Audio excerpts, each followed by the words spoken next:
Abdoulaye Raimi, connu sous le pseudonyme de commissaire 5500, ne fera plus le boucan. Il a été mis aux arrêts par les éléments de la plateforme de lutte contre la cybercriminalité. Suspecté d'utilisation frauduleuse d'éléments d'identification de personnes physiques et morales, d'escroquerie en bande sur Internet, d'arnaque aux faux sentiments et aux faux héritages, d'abus de confiance et de chantage. Raimi Abdoulaye et 3 de ses amis ont été interpellés dans la commune de Cocody le mercredi 27 avril dernier. Interpellation qui intervient à la suite de plusieurs plaintes et dénonciations faisant état de ce qu'ils s'adonneraient à des activités peu recommandables. Une opération est alors lancée pour démanteler leur réseau. Elle conduit les enquêteurs à leur domicile à Koumassi-Remblai. Résultat, une dizaine de portables et plusieurs supports informatiques saisis. 4 de leurs complices interpellés. Interrogés, ils auraient reconnu les faits et ils s'adonneraient à la cyberescroquerie depuis plus d'une année. Fait corroboré par le laboratoire criminalistique de la Direction de l'information et des traces technologiques. L'analyse du matériel en leur possession a permis de découvrir de faux documents, passeports, cachets, logos et des victimes, dont une institution financière. Abdoulaye Raimi était un bon vivant très adulé. Il distribuait des liasses de billets à chacune de ses sorties. Son nom est cité dans plusieurs chansons. Le commissaire 5500 a été déféré à la maison d'arrêt et de correction d'Abidjan.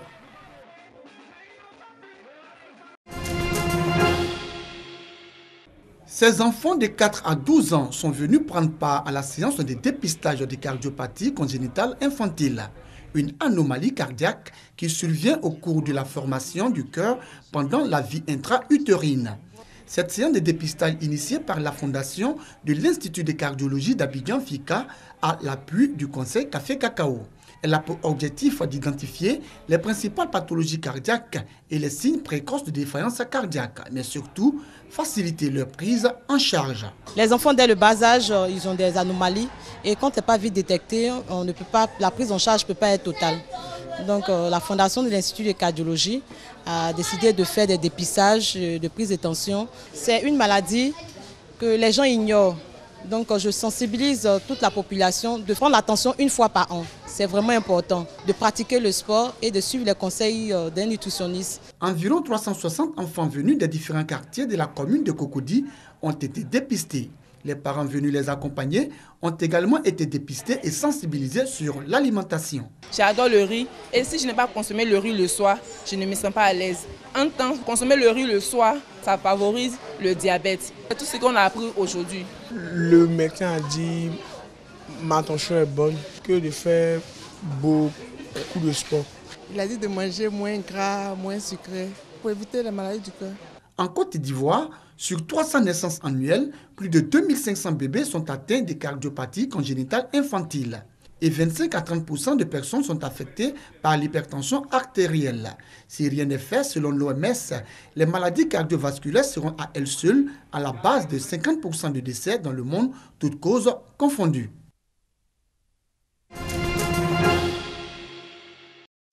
Commémorer le 5 mai de chaque année dans le monde, la journée internationale de la sage-femme sera célébrée en Côte d'Ivoire le samedi 7 mai prochain à Grand-Bassam. Pour le lancement de cette journée, l'association des sages-femmes ivoiriennes s'est rendue dans la ville de Boisflé. Dans cette localité, plusieurs activités ont été menées, notamment des consultations foraines gratuites sur le dépistage du cancer du col de l'utérus et du sein. Nous invitons toutes les sages-femmes à venir assister à ces cérémonies qui leur dédient à la journée scientifique et la célébration. Pour les activités foraines, nous invitons la population à se rendre sur ces sites-là pour se faire consulter. Au cours de cette journée, les populations ont été sensibilisées sur l'importance du dépistage précoce du cancer du col de l'utérus, du cancer du sein, du VIH-Sida, la nutrition, la planification familiale et la fréquentation des services de soins de qualité pour la mère et pour l'enfant. Le thème de cette journée internationale de la sage-femme est « Quelle sage-femme à l'horizon 2020 face à la réduction de la morbidité, mortalité maternelle, néonatale et infantile ?»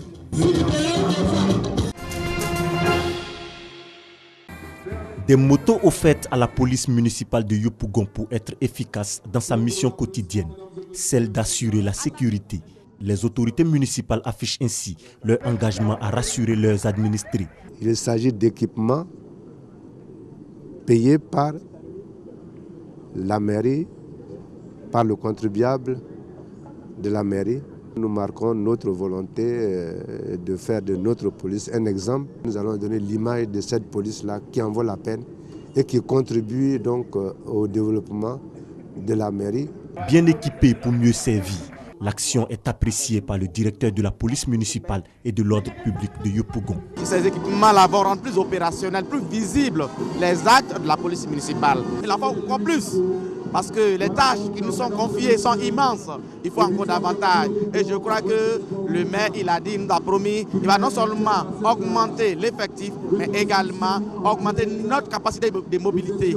Outre ces motos reçues, des dons, notamment des véhicules, sont annoncés dans les mois à venir, ce qui permettra de satisfaire totalement les besoins de la police municipale de la plus grande commune de Côte d'Ivoire.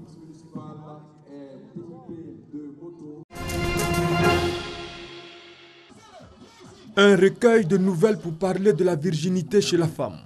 C'est l'histoire racontée par le douanier écrivain dans l'honneur d'une vierge, Tommy David Golé-Bignamier, dans un style simple, direct, franc et teinté d'humour, allie révolte et humanisme.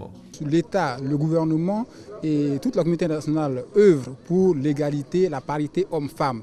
Mais cette parité ne peut se faire si nos jeunes filles prennent des grossesses précoces déjà au lycée ou dans les collèges. C'est pour cela que nous publions l'honneur d'une vierge, pour que les parents prennent conscience de ce que les jeunes filles doivent avoir la notion de l'honneur, le sens de l'honneur.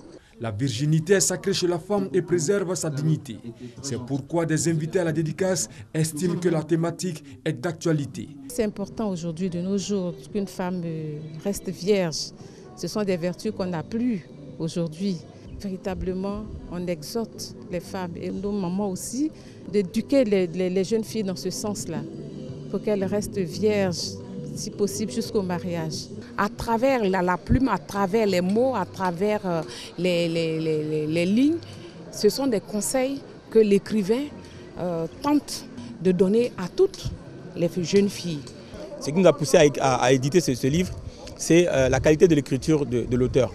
Mais une simplicité, mais dans cette simplicité-là, il y a beaucoup de notes d'humour, d'ironie, de sarcasme parfois, mais un ton vraiment austère par moments aussi. Paru aux éditions L'Encre Bleue, l'honneur d'une vierge, œuvre de 119 pages comprend 4 nouvelles. Outre le thème de la virginité, l'ouvrage pose les problématiques des droits humains, de la grande criminalité, des vertus morales et du jeu démocratique.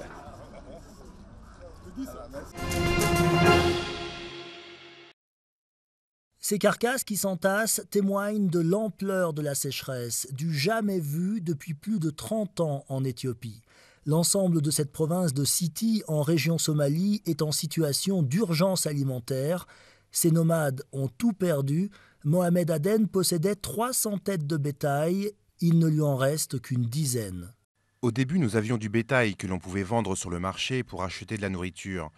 Mais la sécheresse a tué toutes les bêtes. Nous n'en avons presque plus. Maintenant, la situation est très difficile. Sans aide, nous n'aurions que la peau des animaux à manger. Dans cet autre village, à quelques heures de piste, les nomades viennent de tous les environs pour chercher de l'aide. L'ONU et le gouvernement éthiopien donnent de l'eau et des sacs de blé au gré de distributions parfois irrégulières. On mange des galettes qu'on fait avec les rations de blé et un peu de thé, c'est tout. Il n'y a rien d'autre à manger, ce n'est pas suffisant. Conséquence, la malnutrition est en forte hausse. Les enfants sont les plus touchés. L'organisation Save the Children a recensé 136 cas de malnutrition sévère le mois dernier dans ce district. Avec cette clinique mobile, les humanitaires tentent de repérer et de traiter les enfants les plus mal nourris. Depuis le début de la sécheresse, nous voyons beaucoup plus de cas de malnutrition. Nous leur donnons chaque semaine des suppléments nutritionnels. Certains enfants retrouvent un poids normal, mais d'autres doivent être envoyés dans un programme de stabilisation. Ces derniers jours, la pluie commence à revenir, de quoi étancher la soif, mais il faudra de longs mois pour que les premières récoltes de septembre ne viennent combler la faim.